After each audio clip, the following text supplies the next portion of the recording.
All right, welcome everybody to the final edition of the And One podcast. The And One podcast, our goal is to give everybody who's not maybe an official a behind the scenes look on what we do as officials to improve, as well as giving our fellow officials some tools to utilize to help them get better. So we are entering the last week of high school basketball in Wisconsin. So our girls tournament just wrapped up yesterday. So just a real quick recap with that. In Division 5, we had Randolph defeating Assumption. That was Randolph's first state title for girls basketball in their school's history. In Division 4, we had Mineral Point beating Laconia, a little redemption for the Pointers. They finished second last year, so they returned everyone or most of their roster, and they finished with an undefeated state championship season. In Division 3, we had Waupun defeating Freedom. That was also Waupun's first girls basketball state title in their school's history. In Division 2, the Notre Dame Academy beat Pewaukee. So Notre Dame now has back-to-back titles in girls basketball. And finally, in Division 1, we had Kettle Moraine defeating Appleton East, and that was Kettle Moraine's second title in school history. We got state tournament wrapping up for girls. Some exciting stuff going on today. We had the boys brackets come out, and the NCAA bracket also got released today. And I know a lot of people that are probably listening to this are pretty excited that Wisconsin, we are based out of Wisconsin. So seeing the Badgers get not only a 3 seed, but their first 2 games are in Milwaukee. That's pretty cool stuff. So hopefully Badgers can make a little run. But with the end of our season coming, there's not going to be as many games to ref. So we're kind of looking for some ideas and some tools to use to be able to improve our game when we're not out there actually officiating. So my co-host, Brian Kenny, is going to give an introduction to our first guest, and we're really excited for who we have on the episode today.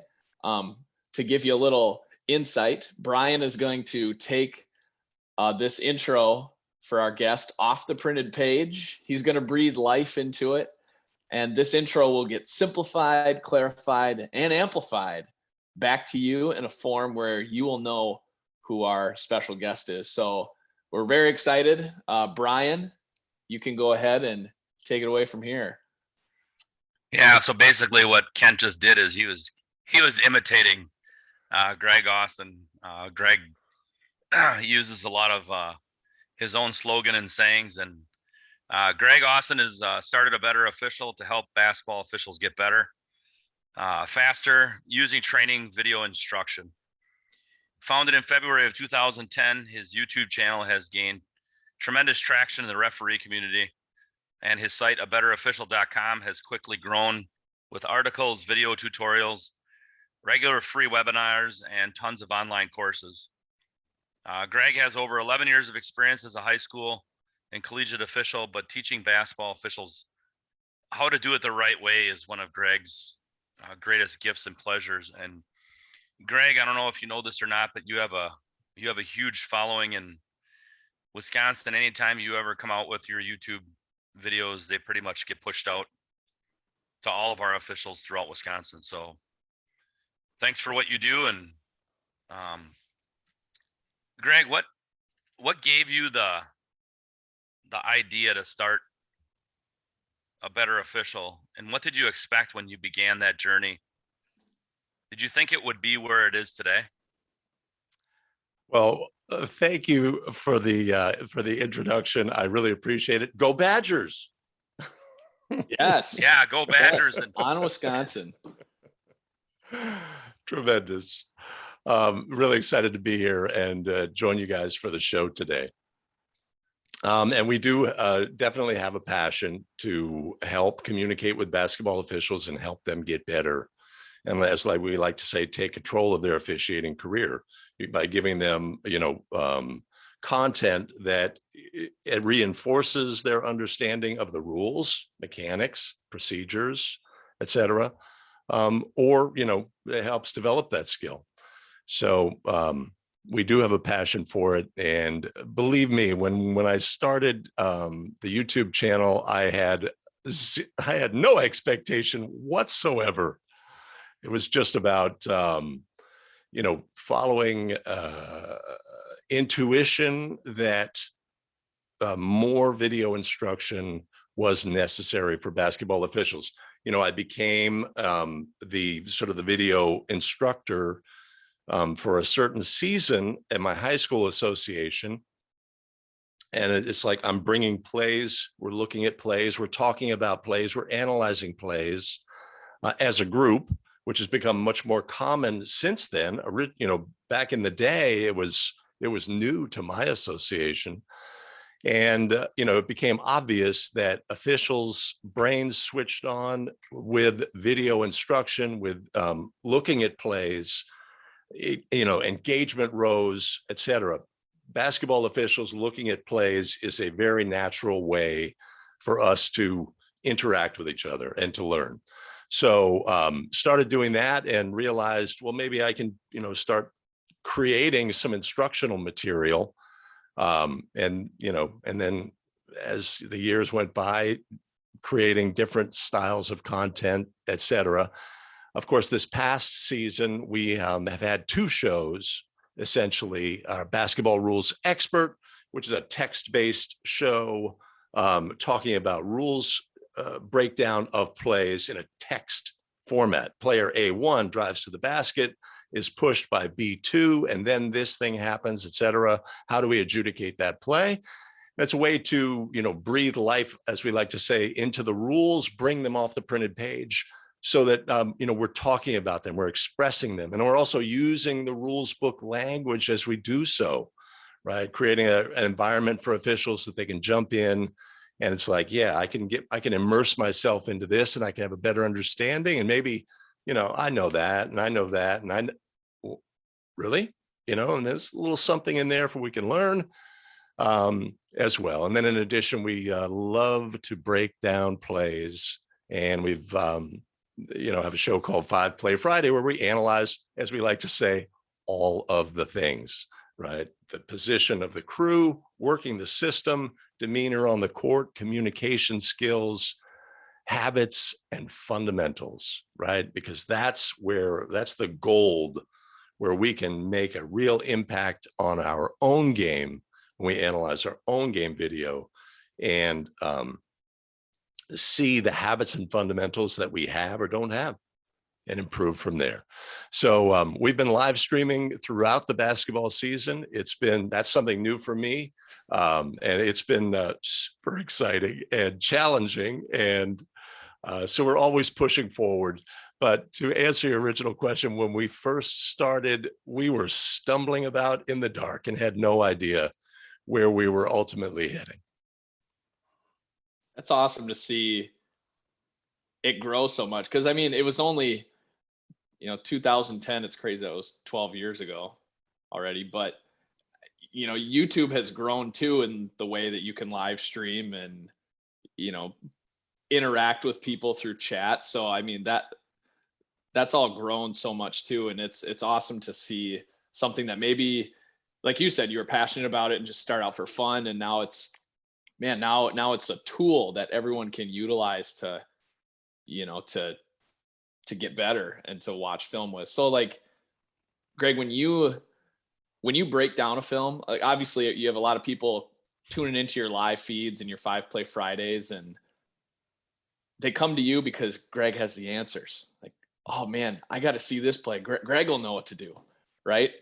So, and when we clip plays, we send it out to our association because we're always looking for feedback, but that's not always going to be there every time. So if I'm going to, the off season for Wisconsin officials is coming up real quick. If I'm sitting down watching some game film from last year, give me some insight on where I should start.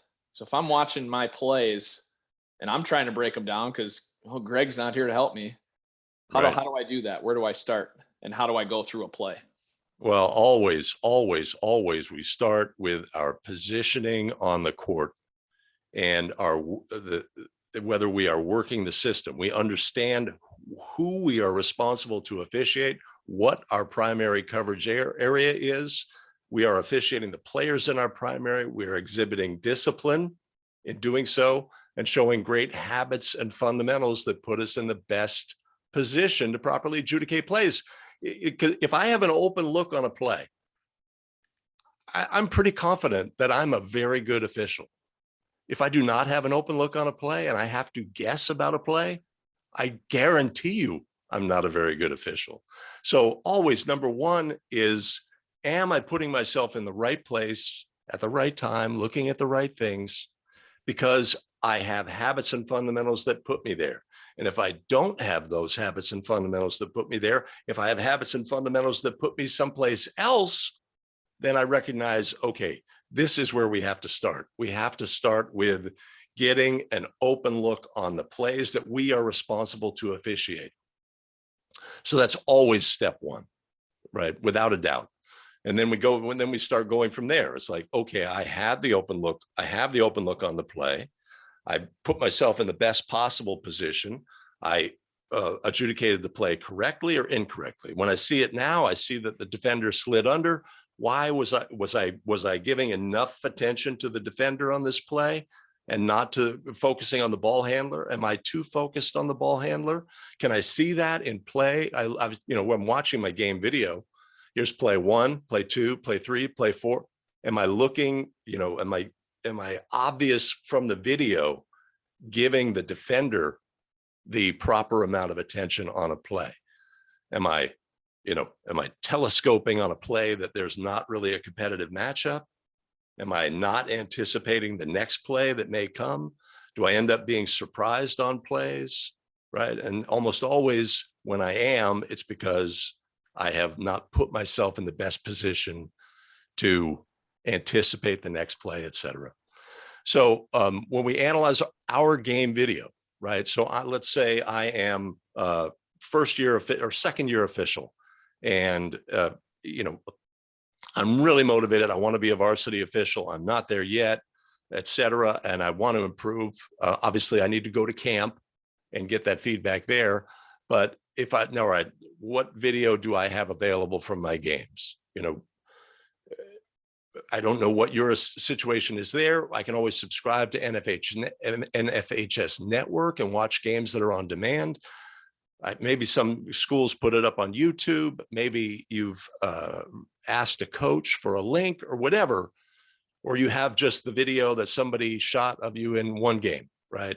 Well, we start looking at all the things, habits and fundamentals, right? Are we working as trail? Are we working too high as trail? If you're like 80% of high school officials, you are. That's a fact. So we start that, and am I looking at the right things and giving them the proper amount of attention, et cetera. And once we start doing that positioning stuff, right? Once we get all right, I'm working at trail. I need to improve this, and this. I'm working at center, or maybe it's just 2-person, right? I'm working as lead. I need to do this, and this. And then, well, what do we have? We have the summer coming up, right? AAU games, et cetera, rec ball, all this stuff. We can, attack that. Maybe most games are going to be 2-person, but we can bring a third out and split the game fee, or they can split the game fee, and I'll do it for free, and I'll get somebody to film the game on my phone, and I'll see how I'm doing with all those things. Right. So that's really step number one when analyzing game video, is positioning on the court. Am I working the system properly? And am I showing a great presence on the court while doing so? Hey, Greg, one of the cool things that we did as an association this last season was we made the decision to get Huddle. And that's been a game changer for us, because our members, whether they're a newer member, a seasoned veteran, or somewhere in between, we have tutorial videos. We can teach them how to use Huddle. And it's just, I see a lot of plays as somebody who's done, college basketball and high school basketball. But thinking about all the plays that you've seen, Greg, what are your top 3 things that you think we make the most mistakes at, for example, is it principle of verticality? Is it, off ball plays? Is it rebounding? What are your thoughts about some of the things that come up on a regular basis for us that we misapply a rule or we don't adjudicate the play properly? That's a great question. And I'd say when it comes to guarding plays, the number one issue is not refereeing the defense and not having a complete understanding of what guarding means, right? What the guarding is essentially the act of placing your body in the path of an opponent and doing so legally. So having a complete understanding of what that means legally, placing a body in the path, and what the rules and restrictions are around that, and then giving it the proper attention on each play. And a lot of times this is going to be a situation where, well, I was officiating over here and then I failed to transfer my eyes and pick up the defender in a timely fashion, et cetera. So I'd say top of the list is everybody you can use has room for improvement when it comes to officiating the defense. And some officials are much too focused on the actual ball handler, giving them, as Eric Lewis, NBA officials, likes to say, it's 30% ball handler, 70% defense. We're looking at the whole play. We're taking it all in, right? But the defender needs our attention. It needs the majority of our attention. So I'd say that's number one. Principle of verticality is, again, but of course that's related to the legality of the defender. If we understand guarding and we understand what defenders are allowed to do legally, and not just in the everybody knows, that's over the back and, all the stuff, right? If we have a complete understanding of that, then and we are able to put ourselves in position to see that and judge that, then we're going to be in great shape. But if we're weak on our understanding of the principle of verticality, if we're weak on our understanding of the rules of guarding, placing that body in the path of an opponent, or if we are weak in terms of our position or our ability to be looking at the right thing at the right time, then we're going to not be as good as we can be on plays like that, I would say. So guarding and verticality, I'd say we're definitely there. And when it comes to ball handlers, picking up the pivot foot, right? Traveling, it becomes a point of emphasis every 4 years in high school because officials are maybe less disciplined about that, right? Picking up the pivot foot. Once we do that, we're off to a great start in terms of evaluating the legality of the actions of a ball handler dribbler. So I'd say those top the list off the top of my head. That's got to be like humbling and also like mind-boggling too for officials, because I feel like there's a lot of people who, they know the rules. They can quote them. They don't even have to look at a rule book, and they know, oh, it's, this rule is in this chapter on this page. But like you said, if they don't have the right position and if they're not looking in the right spot, they're setting themselves up for failure on a play. And on the flip side, if you, like you said earlier, Greg, if you're a younger official, man, I think I know the rules, but I'm not getting them right in a game. Like you said, the biggest thing, look where you're looking at. Where's your positioning? So I feel like a lot of newer people can really take away from that to really improve what they're doing.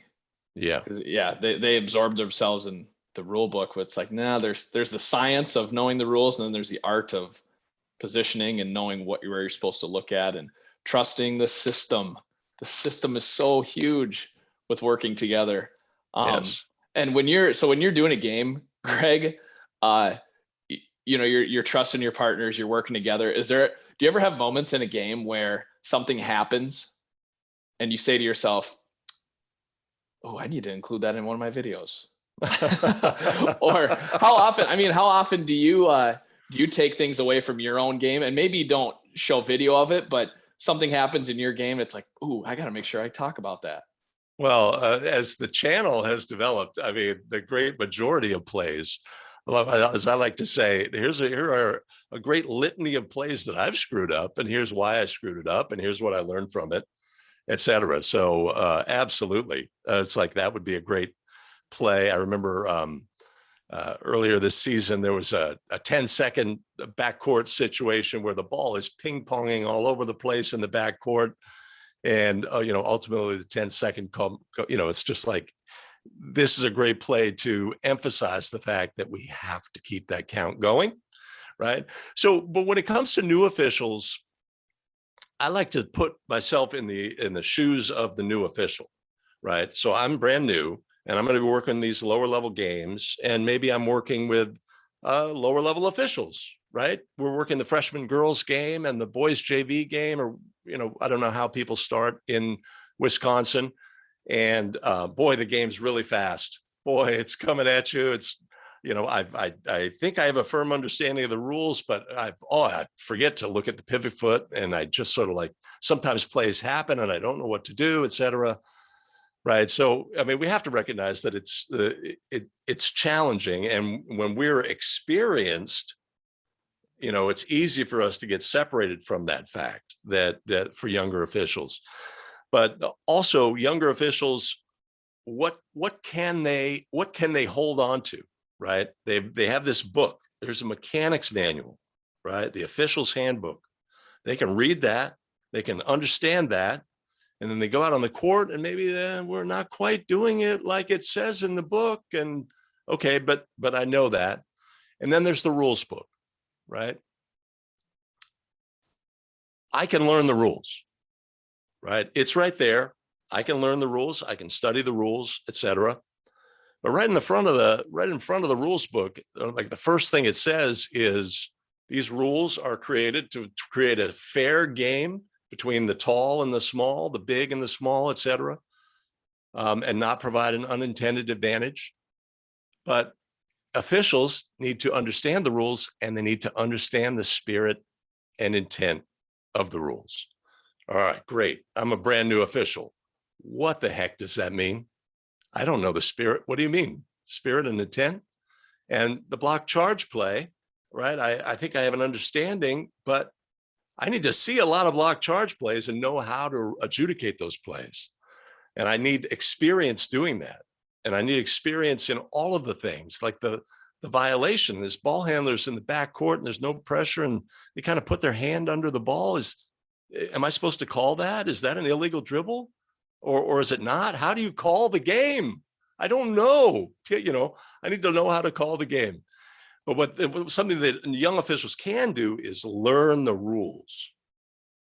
Then understand that now that you've learned the rules, learning how to apply the rules to the game and what that means in a sort of philosophical, right? Those freshman girls, boy, they're not very good. They're not very good ball handlers, but that's my game, right? How does that affect how this game is going to be called? How are we working together as a crew, etc.?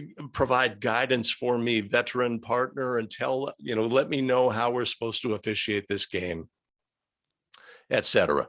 So young officials, newer officials, when I say young officials, I mean first year, second year, third year, just getting started. When I started, I was 48, right? So I'm, young official. I was a very young official at 48. Young at heart, for sure. Hey, it's good to hear.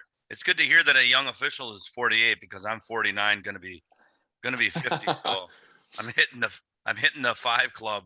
You're still young, Brian. Still young, yeah. My body doesn't feel so young anymore, though. I remember when I was a younger official, I used to always, poke fun at the referees for putting on all their knee braces and all their knee sleeves, and now I'm the guy that's doing that. Greg, you've obviously provided us a ton of information here, and we could podcast with you for probably hours. I would need coffee if we did that, obviously. Coffee. Coffee. So, Greg, do Is your coffee have anything in it, or is it just straight up coffee? Black That's a coffee, secret. You can't give away black secrets. coffee in the on- morning for sure. Okay. When we live stream, 7 a.m. Pacific, 10 a.m. Eastern during the basketball season. Like you, we're facing the end of the season, and you know how that's going to make some changes in our broadcast schedule. But we have been very consistent throughout the year, and coffee has been fueling the endeavor as well. Absolutely. So I'm a black coffee guy, and yeah, it's critical for those 7 a.m. starts here on the West Coast. Hey, Greg, one final question for you. What is going to be Greg Austin's legacy?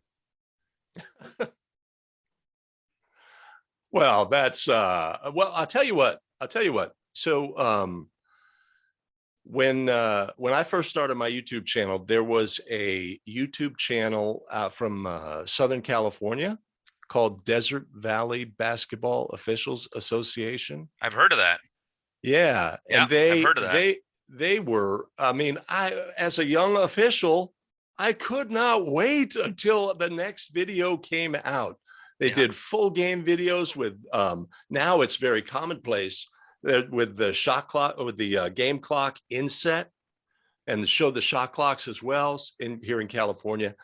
And just like the instructional effort and energy from the channel was tremendous.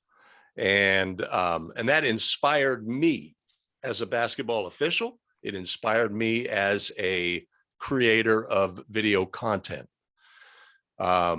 So if and I know I do, right? I get fantastic feedback from people, viewers of the channel, that we have helped them become a better official.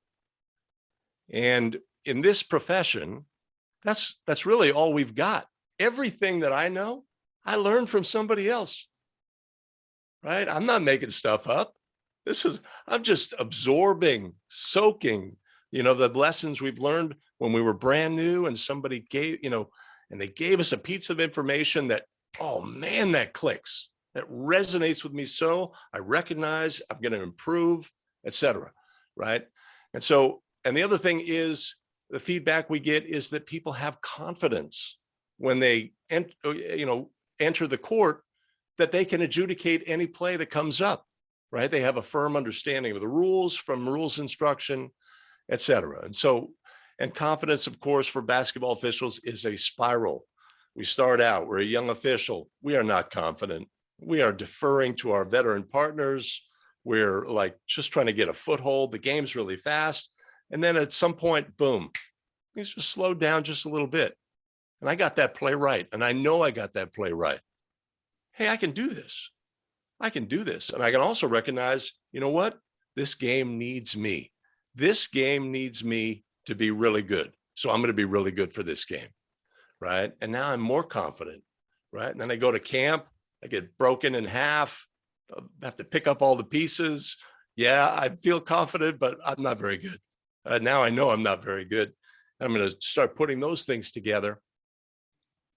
And then we come back the next year, maybe we get a little better games, we're working with a little better partners, et cetera. And we're feeling confident, and that we find that confidence, helps us in the game. We're stronger. We're more at ease with our communication with the stakeholders in the game, the players or the coaches. And again, this just continues the spiral upwards. We get through the big games. We do a great job with crews. We make mistakes. We learn from those mistakes. We identify those. We own them. We recognize it's all part of the process. And, we forge ahead and become better officials. So, if we have contributed to some young officials along the way, gaining some confidence because of a rules knowledge, gaining some understanding about how to analyze their game video, right, which is just a starting point. Then they start that process, and then now they're off to the races in terms of improvement. So I know that we have been able to impact the lives and the officiating lives of basketball officials across the country to a certain extent. We've gotten fantastic feedback to that extent. And so if that is the legacy, is that Greg was able through the channel to help basketball officials get better and take control of their officiating career, then that would be something I could hang my hat on, and I'd be really proud about that. And you should, as you should be. I mean, you obviously have done a tremendous job with all those things. And I heard today, Greg, this is kind of funny. A kid was driving to the basket in a game I was refereeing today, and before he even got the ball off, he was saying "and one." So it brings us back to the name of our podcast, which obviously is the And One Podcast Show, and we're grateful for you, being part of our association through our meetings. I mean, we're doing all the right things, and you're doing all the right things, and we're going to keep doing those things and mentor younger officials and create a pipeline of talent. And we appreciate you doing this podcast with us. This is a wrap on our 5th episode, and Kent, we've come up with some really good topics, but this one is probably our best one, having Greg on to party with us. Oh yeah. So, and this has been the easiest podcast for us to do. Greg, you've been able to give us like such good insight on stuff. And, for me, it's like, I'm still a young official, and it's an honor to have you on, because when I first started, I was looking up videos, and your stream and your page was one of the first ones I came up on. So, on behalf of, all the other officials that I've talked to that know who you are, thank you for what you do. And yeah, thanks for coming on the podcast. This was really, really cool. And yeah, when Brian and I started this, we thought kind of like what you said earlier with your page. Oh, let's do a podcast. This will be kind of cool. And here now, final episode, we're talking to Greg Austin about breaking down film. So this has been great. Greg, what are your plans now to kind of wrap things up? The basketball season's kind of ending. Do you got any big plans, not basketball related? Do you have any hobbies that you like to do at all? Well, my wife would say, out in the yard, sir. Now that you have time, out in the yard. The honeydew list, of course, accrues during the basketball season. My basketball season got truncated a little bit. I had some heel issues, Achilles problems, that cut my season short. So I am in the process of rehabbing, and I've begun, in my mind, my preparation for next season physically, getting back up to speed of body. But I'm looking forward to the off season. I'm looking forward to camp season. We've obviously had a hiatus over the past couple of years from in-person camp. So we'll have a chance to, go to some camp settings. I myself want to go to a camp. I want to go to a high level camp and get my ass kicked, as a camper. Oh yeah. Because, Brian, I know Brian does NCAA women's. I do NCAA women's. And I realize I've become I've been so focused on high school for the shows, et cetera. I've become a little separated from the rules differences for NCAA women, mechanics differences, and I need to sharpen that up. So that's my plan for the coming months. Physical work. Maybe we'll analyze some game video. And Who's your pick? I know the bracket came out today. Do you have a favorite for the NCAA tournament at all? Oh, I'm all in for Wisconsin. Believe me. As we all are. Awesome. Yeah. Go Badgers. Yes. Hey, Greg, we are running a women's college camp in Marshfield, Wisconsin on June 11th. If you want to come, we could work out a deal, and we could Brian's been somehow waiting. figure out how to make a ham sandwich out of this. Brian's been waiting to put a plug in for that. I've been waiting. As soon as you opened the floodgates, Greg, when you said you were wanting to get back into more streamlined training for women's college. So I couldn't resist. Well, I That would- appreciate I appreciate the invite. I don't know that I'm going to have that much ability to travel. Hey, a 55-gallon drum of coffee? Yeah, well, there's got to be a T-shirt. There's got to be a camp T-shirt. We can make that happen. Yeah. We'll chat, Greg. I'm sure this isn't the last time we're gonna be hanging with you. So that's a wrap on the N1 podcast. And on behalf of the Wisconsin River Officials Association, my partner in crime, Kent Meehee, I'm Brian Kenny, and we're with Greg Austin from A Better Official. You have a great night.